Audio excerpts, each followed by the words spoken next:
नमस्ते एंड जय हिंद। हाल ही में मैंने एक मच अवेटेड वेब सीरीज देखी। उस वेब सीरीज का नाम है जीत की जिद। इसी के बारे में आपसे बात करूंगा, मेरे एक्सपीरियंसेस शेयर करूंगा, मेरा रिव्यू दूंगा, मेरा व्यू रखूंगा, मुझे ये वेब सीरीज कैसी लगी ये बताऊंगा। आप बने रहिए, देखते रहिए एक्सपोजिंग स्टार विद शांतनु।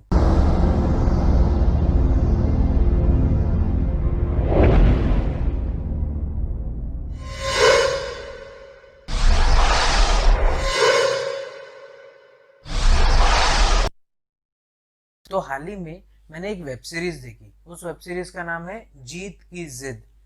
अब सबसे पहले इसके स्टारकास्ट की बात कर लेते हैं हर बार की तरह, क्योंकि इसमें बहुत अच्छी अच्छी स्टारकास्ट है। मेरी पर्सनल फेवरेट है। सबसे पहले इसमें है अमित साध। अब अमित साध को कौन नहीं जानता है यार। जब लॉकडाउन था, अमित साध ने हमारा कितना एंटरटेनमेंट किया है। मतलब ये हर वेब सीरीज में अमित साध हमको दिखते ही दिखते थे, हर जगह अमित साध हमको नजर आते थे। फिर भी अमित साध को हम लोग जानते हैं गोल्ड जैसी मूवी से। अक्षय कुमार की जो मूवी थी गोल्ड, इसमें अमित साध ने काम कर रखा है। इसके अलावा अमित साध ने और एक मूवी में काम कर रखा है। वो मूवी का नाम है सुपर 30। जी हाँ, ऋतिक रोशन की मूवी जो थी, कमबैक मूवी बोल लीजिए, उसमें भी अमित साध ने काम कर रखा है। तो अमित साध एक जाना माना नाम है। वेब सीरीज हो, बॉलीवुड हो, हिंदी हो, टेलीविजन हो, कहीं का भी बहुत जबरदस्त एक्टर है। इसके अलावा इसमें कौन है? इसमें है सुशांत सिंह। सुशांत सिंह राजपूत नहीं, सुशांत सिंह। इनको हमने सावधान इंडिया में कई बार देखा है।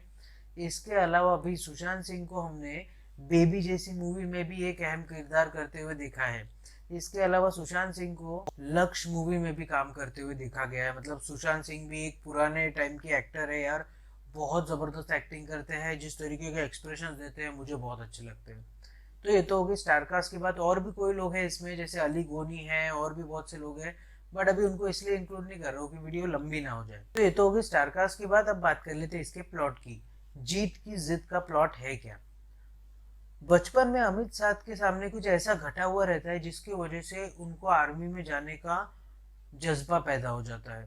अब उनका एक ही मकसद होता है कि भाई आर्मी में जाके मिलिटेंसी, जम्मू कश्मीर की जो मिलिटेंसी है वो खत्म करना है। जो वहाँ के टेररिस्ट ग्रुप है उन सबको न्यूट्रलाइज करना है।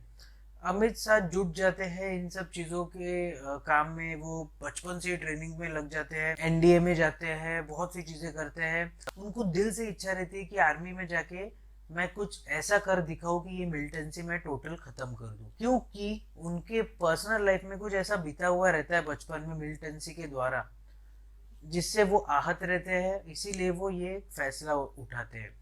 और अमित शाह एक ऐसे ऑफिसर का रोल निभा रहे हैं जो ऑफिसर कभी भी हार मानना नहीं चाहता। और हमारी आर्मी कभी भी किसी से हार नहीं मानती, बस वो भिड़ जाती है, लड़ जाती है। ये हमने हर जगह देखा हुआ है। अब कैसे तो भी करके अमित शाह पहुंच जाते हैं इंडियन आर्मी में और बन जाते हैं वहाँ के मेजर रैंक के ऑफिसर, मतलब बहुत बड़े ऑफिसर बन जाते हैं। वो होने के बाद में इतने में उनका मन नहीं भरता। उनका ये बोलना है कि भाई सिर्फ मेरे को पेट्रोलिंग नहीं करना है, मेरे को बॉर्डर्स की रक्षा नहीं करना है, मेरे को मिलिटेंसी खत्म करनी है। तो इसीलिए वो स्पेशल ऑपरेशंस की एग्जाम देने जाते हैं, जिसका कट ऑफ परसेंटेज 95 से भी कम होता है। तो आप कुछ सोचिए, सिर्फ 5% लोग, जो 100% लोग वहाँ पे अपना अप्लीकेशन देते हैं, सिर्फ 5% लोग सिलेक्ट होते हैं। उसमें अमित शाह को जाना रहता है, क्योंकि उनको टेररिस्ट ग्रुप्स को खत्म करना रहता है। अब वहाँ पे इनकी ट्रेनिंग इतनी टफ होती है, क्योंकि वहाँ ट्रेनिंग लेने वाले होते हैं सुशांत सिंह। और सुशांत सिंह डे वन से अमित शाह के पीछे पड़े रहते हैं, उनसे जबरदस्ती इतना ज्यादा काम करवाते हैं, इतना अलग अलग टाइप से उनको टॉर्चर किया जाता है। पर अमित शाह इतना सब टॉर्चर सह के भी उनका जो मन है, उनका जो विश्वास है कि भाई नहीं, मैं स्पेशल फोर्सेस में जाके रहूंगा, अमित शाह चले जाते हैं। अब स्पेशल फोर्सेस में उनकी भर्ती हो गई है, सब चीजें उन्होंने कर दी है। उसके बाद में अमित शाह को कुछ टेररिस्ट ऑपरेशन में लग जाती है गोली, उससे रिकवर होने को उनको और समय होता है। पर उसी में कारगिल युद्ध छिड़ जाता है और अमित शाह आधे रिकवरी से चले जाते हैं कारगिल युद्ध लड़ने के लिए। अपने सीनियर से काफ़ी बातें करते हैं, बोलते हैं कि भाई मैं यहाँ पे मिलिटेंसी ख़त्म करने आया था, तो मुझे अभी ये वॉर पे जाना ज़रूरी है। अब उस वॉर के दौरान, जो कारगिल वॉर था, उस वॉर के दौरान अमित शाह को लग जाती है 5 से 6 गोलियां लोअर एब्डोमेन में। उसके बाद में अमित शाह को एक अनकॉन्शियस स्टेट में, एकदम कोमा वाली हालत में उनको लाया जाता है आर्मी हॉस्पिटल में। वहाँ पे कैसे तो भी करके डॉक्टर्स उनको बचा तो लेते हैं, पर अमित शाह हो जाते हैं अपाहिज, हैंडीकैप। ये वर्ड मुझे ज़्यादा पसंद नहीं है, बट ये फैक्ट है, ये सही में हुआ था। मेजर कुलदीप सिंह सिंगर साहब थे, उनके साथ ये हो चुकी है। उनके कई सारे आपको एपिसोड्स के बाद में ये पता चलेंगे। तो वो हो जाते हैं फिर अपाहिज। अब किस तरीके से अमित शाह अपनी नई जिंदगी शुरू करेंगे, एक फौजी जो कि दौड़ के, भिड़ के, लड़के सब चीजें खुद से करना चाहता है, एक इंडिपेंडेंट आदमी, एक ऐसा फौजी जो भारत माँ के लिए हमेशा तत्पर खड़े रहना चाहता है, पर वो खड़े ही नहीं रह पा रहा है। अब किस तरीके से अमित शाह इस नई जिंदगी से डील करेंगे। और डॉक्टर ने तो बोल दिया है कि ये कभी अपने पैरों पे खड़े नहीं हो पाएंगे, पर क्या कुछ मिरेकल होगा जिससे वो खड़े हो पाएंगे, या फिर ये स्टोरी का एंड भी ऐसा होगा कि अमित शाह कभी चल नहीं पाएंगे। इस सब के बीच में एक इंस्पिरेशन झूलता है, इस सब के बीच में एक देशभक्ति झूलती है, इस सब के बीच में बहुत अच्छी एक्टिंग झूलती है, और इस सब के बीच में ये स्टोरी झूलती है। शॉर्ट में समझाओ तो अमित शाह को एक ऑपरेशन के दौरान लग जाती है गोलियां, उसके बाद वो हो जाते हैं अपाहिज। इसके बाद में अपाहिज होने के बाद में अमित शाह को बोला जाता है कि आप कभी चल नहीं पाएंगे।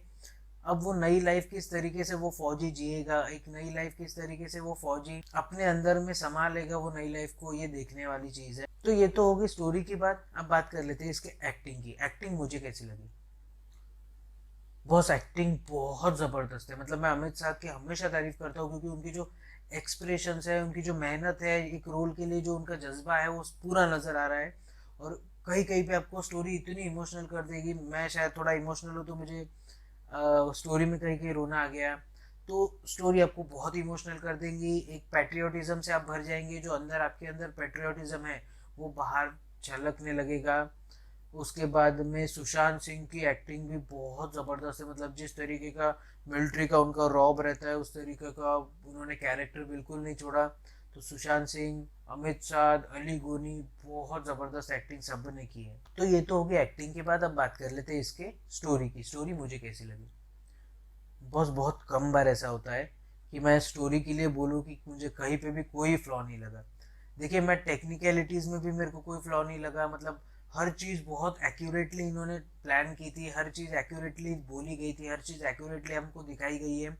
स्टोरी बहुत अच्छे तरीके से लिखी गई है, स्क्रीन प्ले बहुत अच्छा लिखा है, डायलॉग्स बहुत ज़बरदस्त लिखे हैं। मुझे स्टोरी में कहीं पे भी कोई भी फ्लॉ नहीं लगा। तो स्टोरी से भी मैं बहुत खुश हूँ। इनफैक्ट मैं एक बार देख चुका हूँ, मैं और एक बार देखने की मेरी इच्छा है। मैं जिस तरीके से इसमें आपको एक मैसेज भी है कि जब एक फौजी जब जंग पे जाता है ना, वो अकेला नहीं जाता, उसके पीछे उसका पूरा परिवार जंग पे जाता है। जब जंग होती है ना, दो मुल्कों के बीच नहीं होती, दो मुल्कों के परिवारों के बीच भी होती है, क्योंकि उन परिवारों को पता नहीं होता कि आज इनके घर में पार्थिव शरीर आने वाला है। तो बॉस बहुत इमोशनल कर देगी स्टोरी। स्टोरी बहुत ज़बरदस्त है।